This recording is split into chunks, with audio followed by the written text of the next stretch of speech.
Today is off to a good start because everything is arriving all at once. Some stuff we were expecting to come Monday and Tuesday, but it seems like everyone pushed through because next week is Obon, summer vacation here in Japan, and all the companies just decided to get stuff out. I love it.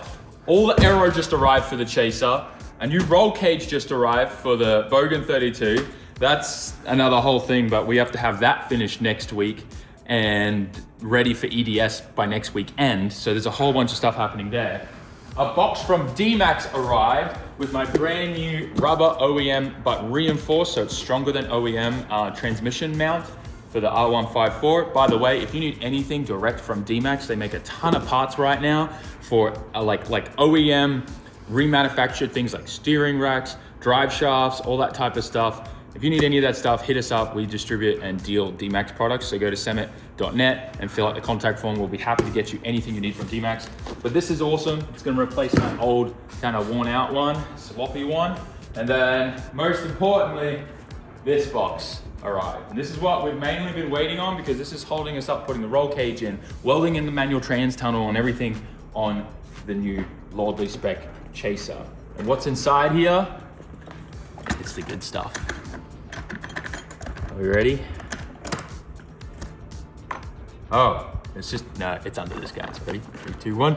Boom! Dry ice pellets. I love getting this stuff. We can use it in the dry ice blaster that I have, but we're not gonna be dry ice blasting. We're gonna be using this to take out all the sound deadening in the car. And then we'll also have enough left over to do the Bogan 32 for when we put the roll cage in there.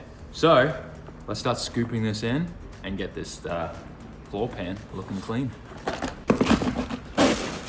Scoop up some of this. Ooh yeah. Put this back in so we don't evaporate it all very, very quickly. Hopefully, this will be enough to start working on like the main back section. Make sure you wear gloves and make sure all 4 doors and windows are open because this obviously does produce a gas, CO2, and you don't wanna like suffocate yourself, but as long as you're in a well-ventilated area, it's fine. We're gonna put this on all the sound deadening. There is so much of it here, but we're gonna work section at a time. Start with the back here.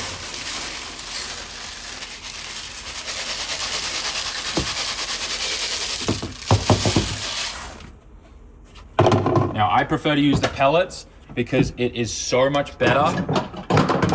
Listen to it. You can move it around and get it into all those tight places. And it's so much more efficient. It's not like just little pieces. Look at it, it's already doing its thing. Hear it cracking and popping. Look at this.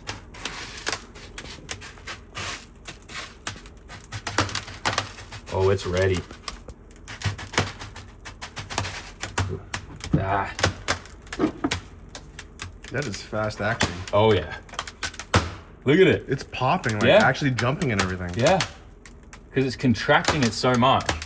Now there's a good chance I should be able to just kind of, oh my gosh, that's gonna come off in one piece. No shot. Yeah, look at this, look at this. Look. There's no shot that comes off in one piece. No, it didn't. It already broke in one spot, but it's gonna be a huge piece. Whoa, are you okay? Yeah. It's just on me. That's what I'm gonna say, cool in this summer heat. All right, here we go. Next piece. I guess it's still peeling off. Dude, that's actually insane. Yeah, dry ice is king at this, especially the pellets. Look at that. Look at that.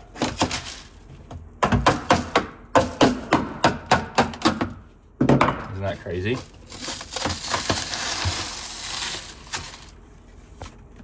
Whole frozen piece of sound deadening off. Any pieces that are just sticking on there, move the stuff over a little bit on top of it and it'll all come off. That's insane how quickly it all comes out. Well yeah, otherwise it is not fun. Look at this, another huge piece. That's all you gotta do. Science. Yep. And then you're like, all right, cool. This piece was stuck to the little bit of seam sealer there. You just tap it off. Done. Look at that. Dunzo. And then what you want to do is just, with your gloves, just keep moving it over to the next spot that you want to work on. It does its job. They call me the Vape God 69. You guys remember watching old like Rudnick and Haggard videos? It's so funny. All right, here we go. One whole piece, look. Look. Look at that. One whole piece. Isn't that wild? All done. We're gonna weigh how much sound deadening came out of this car at the end. And now, we just, with our gloves, move it to the other side. You can just move it around wherever you need it. Obviously, you know, with the gloves that you have, it's not going to protect your skin entirely if you were to like squeeze onto the dry ice and keep it there for a long period of time. But it's enough for you to start, you know, maneuvering it around, and that whole section already done. And if I was there with a heat gun and a burner and a chisel, I'd be there for an hour just on that one spot. There we go. Bro, I don't even need to chisel this. Dude, you just need a lever. Look at this. Look at this. Not a whole piece, just straight off. And break it up a bit. Ooh, that burned a little. Probably should do this in long pants, so if it sprays all over you, you're good.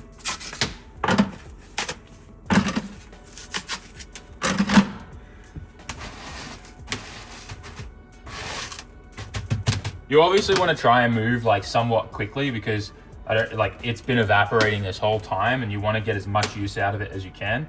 So that's why I let it sit till I stop hearing the cracking, then I move it over to the next section while I pull that section off. And that way we've only used, you know, a little bit, one scoop out of the whole thing on just this one section. So you see how the cracking's kind of slowed down now? I can probably now scooch this over to this side. Get that to start working its magic on there. And I reckon that I'll be able to just lift this up now.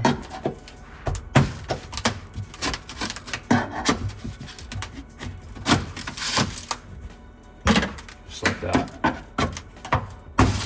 Oh, how satisfying is that? Piece after piece. Look at this, look at this.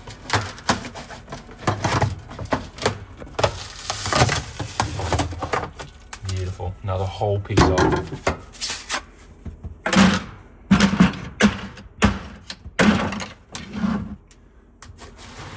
Let that sit there a bit, and then we'll get that last bit off, and then we'll start moving down onto these back sections. But you guys have seen us do this before. I wanted to make sure you got to see a little bit of satisfying content of us pulling off this back section. It has been like, what, 10 minutes? Maybe. Maybe, and we've already done this whole back seat section. That is wild how quickly this stuff works. I'm serious, like the pellets is the move because you can get that whole surface area.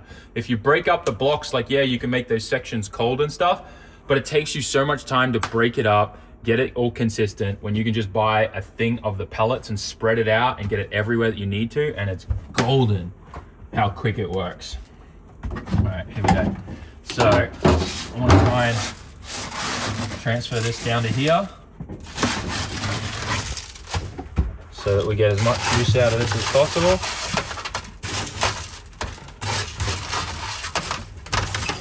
Try and scoop up as much as you can, but you're going to leave a little behind. That's just how it always works. We'll get that down there working. We'll chisel up this last section here. Not even chisel, just come straight off like that.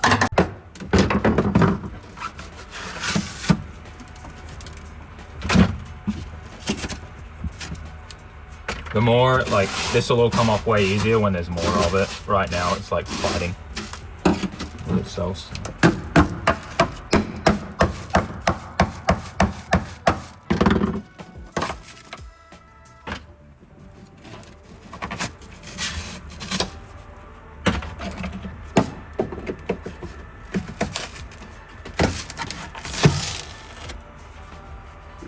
Crispy.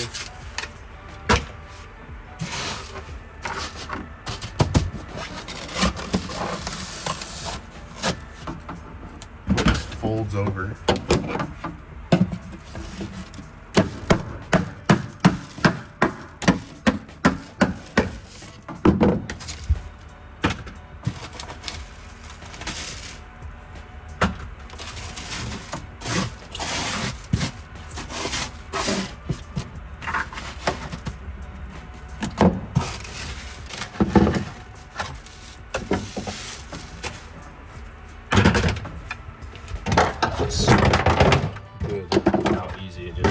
bro.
While we've been working on just that little bit, I have my carbon monoxide alarm and our CO2 alarm in the shop. You can see that this has crept up a fair bit. So I've turned on the exhaust fan and we've cracked the door just so there's a decent amount of flow of air. You do need to be careful when you're working with large amounts of dry ice. That is a thing, especially in an enclosed shop. And because we're running AC and it's very, very hot outside in the middle of summer, we obviously try to keep the AC and all the doors closed so that this area stays nice and cool for us to work in. But downside is we need to be careful. You can see that's already dropped back down now to like 1600. We want to just like this is seriously like 1600's okay, but we don't want to see this creeping up too high to like 2500 or anything like that. So being able, this is parts per million, by the way. Just to keep things healthy, I try to make sure we don't usually go above like the 1500. So we'll get the fans running and run the exhaust fan while we finish this up, but just something you want to be careful of. One awesome thing about having a ton of dry ice in the shop is I left my drink because, you know, ADHD things. You put them down one place, you forget about it, come back. Anyway, I just sit that in there for a little bit. Close that. Oh, you know what? If I probably close this too, maybe it'll get a little bit more impregnated with CO2. A little bit more fuzzy, you know? You guys used to call them fuzzy drinks when you were kids, or was that just me? My parents? Yeah, a bit weird. The boys are working hard. There's only a little bit of sound deadening left and then she's good. But we still have pretty much a full chest of this stuff, which is great because we have to do the 32 as well. So 3, that's probably enough time. I don't know, like a few seconds. Should be cold enough. Oh yeah. So good. Not as good though as the CO2 fire extinguishers we used to use at high school though.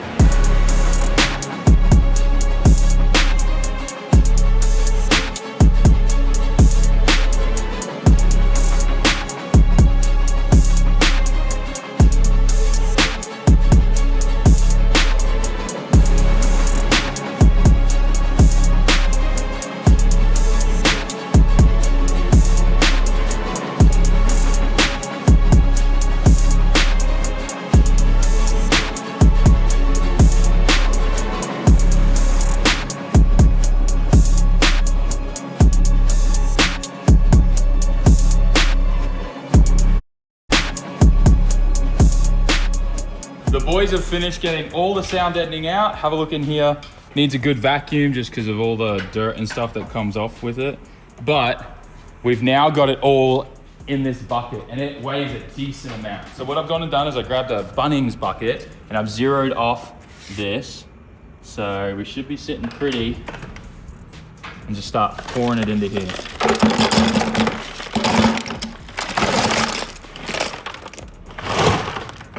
That is not how that was meant to go. Oh no. Oh, don't push down on the scale. Hang on, give me a second, guys. Technical difficulties.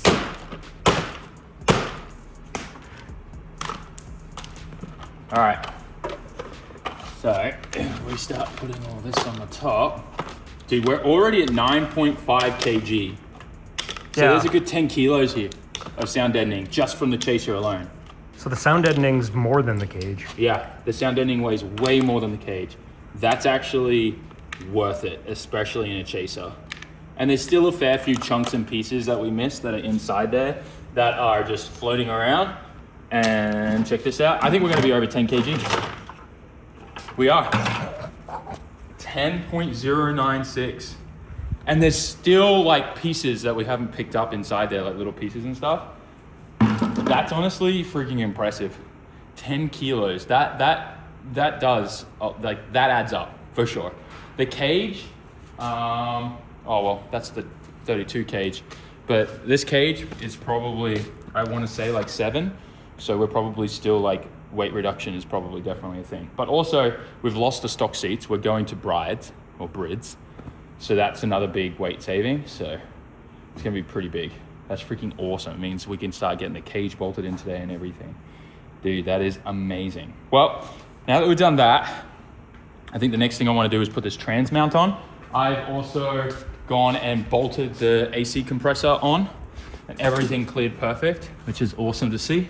See, that's all bolted in there. I do have to re-add the connector back on because I stole this and used this as a trigger for a fan I used to put on my oil cooler. So I need to definitely redo that. And luckily we obviously have the harness off the old engine, but you can see we got tons of room here for the oil filter and the lines to come out through there. With the dipstick, we're gonna have to bendy and move that around, which should be good. Let's get this thing open. Now, my stock bushing, while it relatively looks okay, I can start to see cracks forming here. And when I'd move it around, it would then stretch and you'd see a ton of cracks in the rubber here that you can't really see that well on the camera, but you can see this top crack here. So I was like, it's better to just change it. And D-Max sells a reinforced rubber one, so it's not like solid, rigid, but it's pretty much a, you know, decent OEM one, style one that just has a little bit more reinforced rubber, like the Nismo engine mounts that you get for your SRs and RBs and stuff. They're the same stock one, just stronger and a little more rigid. Just a simple, nice upgrade. We don't want to go solid mounting an R154 for obvious reasons. They're a pretty weak transmission at the end of the day, but this should be pretty freaking perfect. Look at that, nice and clean. Oh yeah, it's a lot beefier, the rubber. Feels way stiffer too. It's about the same, I feel like, in thickness, but it's like, The positioning and everything. oh yeah, the softness is different too. Definitely cool. Also, it doesn't have these counterweights there that I guess help with absorbing vibration or something. I don't know. Anyways, this just goes on like that. So we're gonna bolt that in, and then we can put our trans mount on, or subframe brace, or what do you want to call it. And everything's nice and cleaned. I resealed this.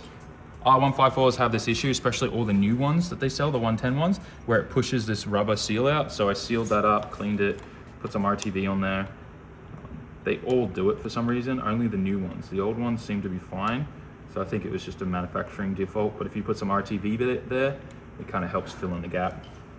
Zap that up.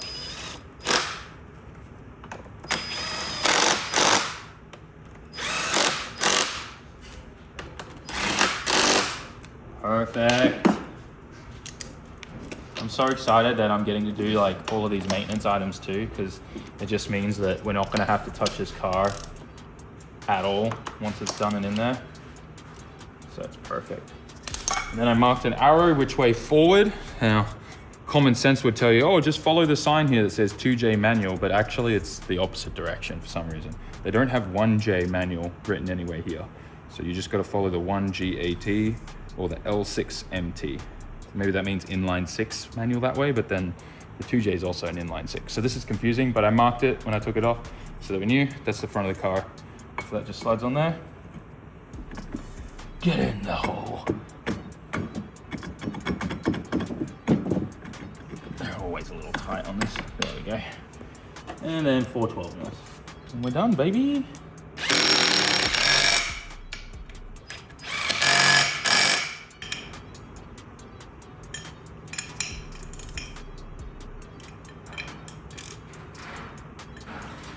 Minty. Quick paint mark so we know that everything's tight. Should get paint marker suggestions from the comments. Yeah, what's a good paint marker that we can buy in Japan? Because I hate these ones. These ones suck. Transmission's pretty much ready to go back in now. We're still waiting for all of our Serial 9 parts to arrive. We're gonna relocate the rack forward, like I said, new lower arms, new knuckles, all that kind of stuff. And that's probably gonna hopefully arrive Monday, Tuesday, which doesn't give us much time with summer material around the corner. But if we get everything else done on the car, then that's all we have to do. Engine and trans in, good to go. It's time to work on this manual trans tunnel piece. What I've gone and utilized the 2 bolt points in the front here that are the same, and that positions it where it needs to be, and then lined it up with this same hole here and put a M8 bolt through that to clamp and hold everything down. So now what I've got a dolly and a few hammers, because obviously when we did pull this all off, we've bent it up a fair bit using a chisel and stuff to get the old spot welds or the plug welds out, because we had to, you know, weld this on the other one as well. But this should help this thing be very, very secure in here. These bolts are holding it exactly where it needs to be. And then I can also use my fabrication pen and mark where these holes are, so we know where we need to clean off the paint and stuff, so we can get a really nice, good penetration weld there, and we should be good. But yeah, it's gonna be pretty straightforward. I'm just gonna massage the metal down. I've already bolted it. So because this is holding it in nice and tight, I can literally just go like that. And if I need to put the dolly in behind, I can just reach in there like that, hold it where it needs to be.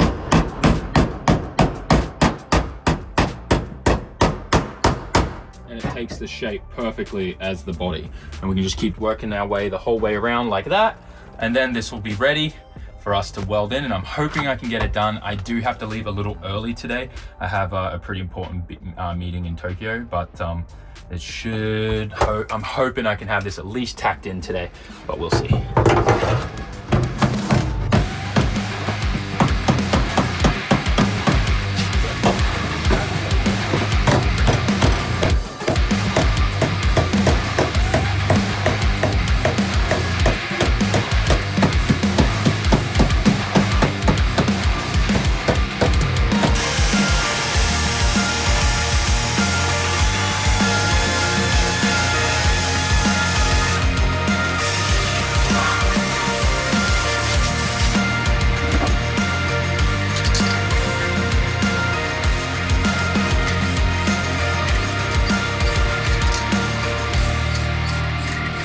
I went in, sprayed everywhere on the inside of this with weld through primer, so that should be good. Line this up, put the bolts in, and we should be good to start tacking this thing into place.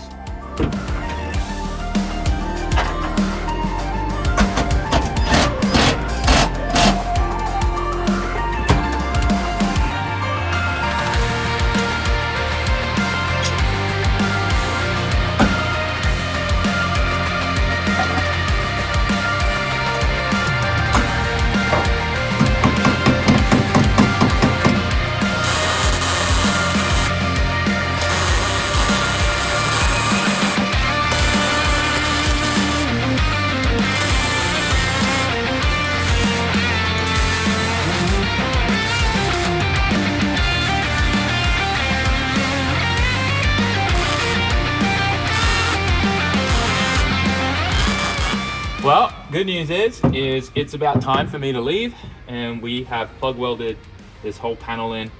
It's not going anywhere. I'm very happy with how that turned out. I'm definitely going to have to obviously do a little bit of chassis black and clean up on some of these plug welds. Some of them burned through and got to the, I guess the sound deadening that's on the outside under the car. So a little bit of that got into some of the welds and made it a bit dirty and a little spluttery, but for the most part, went on there pretty easy, pretty nice. And it's solid as a rock and not going nowhere. And this now means that my hydro can bolt on here and we're not gonna have any issues or any play whatsoever. And that's the main thing. So pretty stoked on that. I'm glad I got this done because this was the main thing I wanted to make sure I got done today before I had to leave. Plus we removed all the sound deadening. The car is now ready for a roll cage to go in here and everything to start getting put back together. And that is all my goals for today ticked off. So I can get out of this car, start getting ready, and head into the city. A few moments later. It might not seem like we got a lot done today, but trust me, what we got done with all of the sound deadening removal with the dry ice has set us up for everything else that we've been waiting to do. and to get this car project moving really, really quickly from here.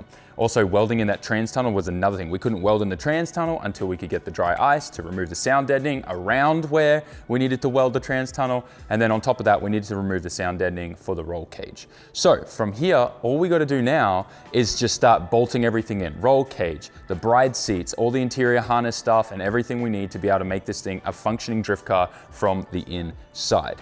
And then we're just waiting for a few more parts to arrive for our Serial 9 angle kit, and then we can put the engine in and do all of that. We're waiting for the subframe modification kit that allows us to move the rack forward, because we can't do that if we've put the engine in, because the engine sits on the front subframe.